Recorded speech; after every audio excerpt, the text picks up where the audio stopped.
Bismillahirrahmanirrahim. Assalamualaikum warahmatullahi wabarakatuh. Selamat pagi, siang semuanya.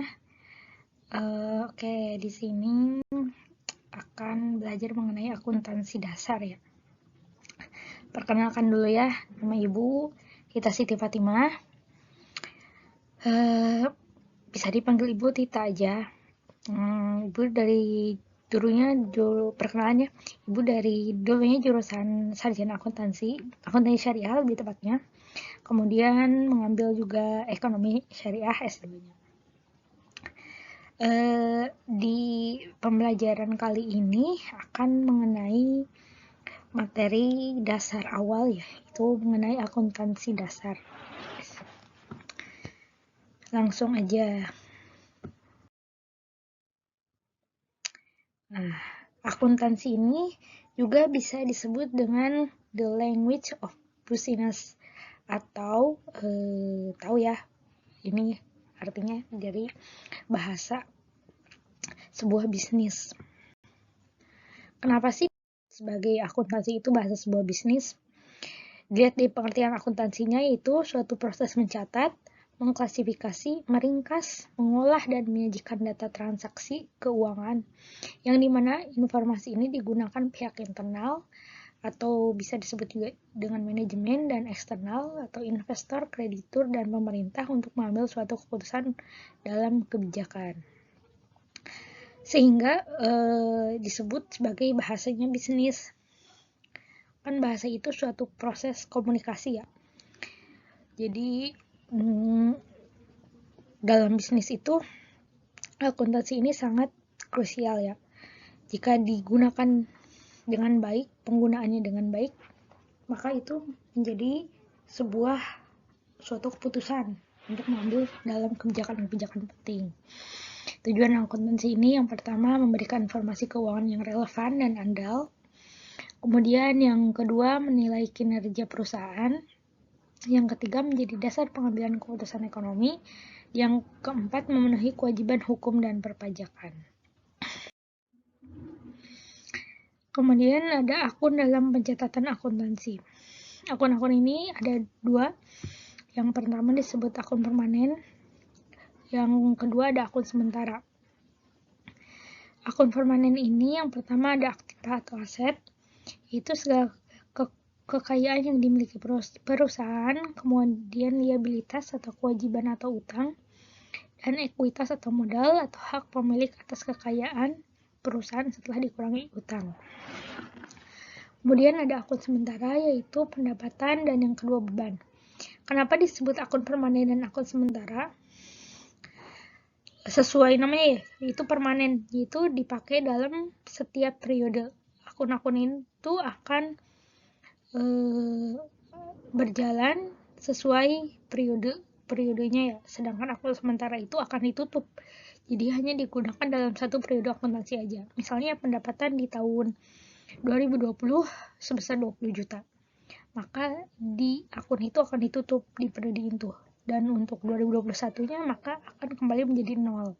Sedangkan akun permanen itu misalnya aset di tahun 2020 ada 20 juta, maka di tahun setelahnya itu tetap 20 juta ataupun ada kenaikan ya, maka ditambahkan. Seperti itu ya.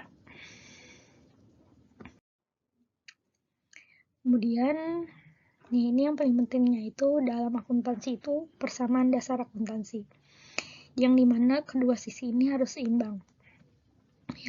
Yaitu aset sama dengan liabilitas ditambah ekuitas. Aset ini harus sisi kiri dan sisi kanan dalam persamaan dasar akuntansi ini harus seimbang ya. Untuk awal mungkin belum mengerti ya, kenapa sih harus seimbang, kenapa sebenarnya akuntansi itu lebih enak jika sudah dipraktekkan ya. Tapi ini harus diingat ya, persamaan dasar akuntansi itu aset sama dengan liabilitas ditambah ekuitas. Saldo normal akun.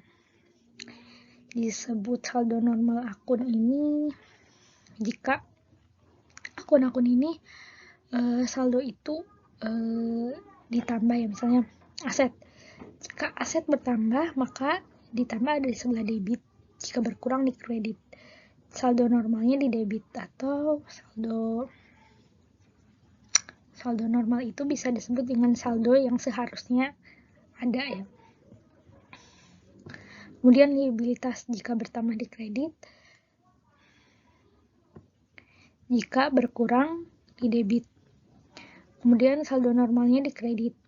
Ekuitas atau modal jika bertambah itu di kredit, jika berkurang di debit, saldo normalnya di kredit. Pendapatan jika bertambah itu di kredit, jika berkurang di debit, saldo normalnya di kredit. Kemudian ada beban, saldo jika bertambah itu di debit, jika berkurang di kredit, dan saldo normalnya di debit. Hal akun-akun ini, saldo normal ini sebenarnya seharusnya dihafal ya. Cuman nanti lama-kelamaan karena kebanyakan juga praktek, jadi harusnya hafal dengan sendirinya ya. Misalnya contohnya ya, pendapatan itu misalnya toko, sebuah toko itu mendapatkan penjualan bersih di hari ini sebesar 12 juta, maka ditambahkan di sisi kredit, bukan di debit ya. Kemudian ada aset pembelian mobil, maka ditambahkan di debit. Debit itu biasanya di sebelah kanan dan kredit itu di sebelah kiri.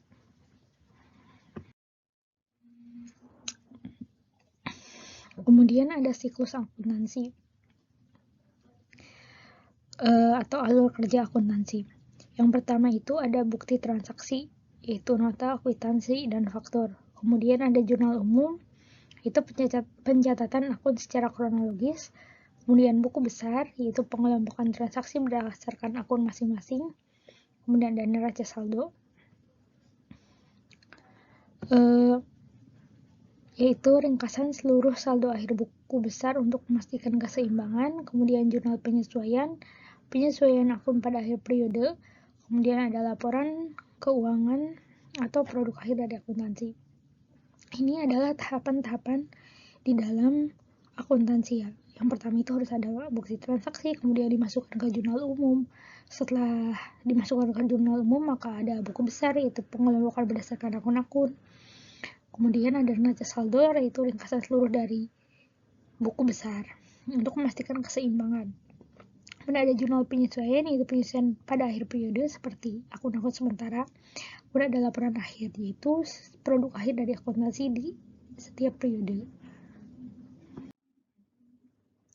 Jenis laporan keuangan di akuntansi itu yang pertama adalah laporan laba rugi, kemudian ada laporan perubahan modal, dan yang ketiga ada neraca.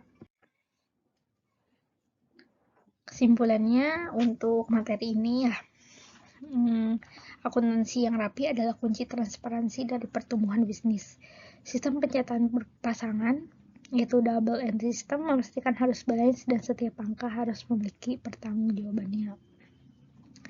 Sistem pencatatan berpasangan itu seperti tadi ya, persamaan dasar akuntansi ya, seperti itu.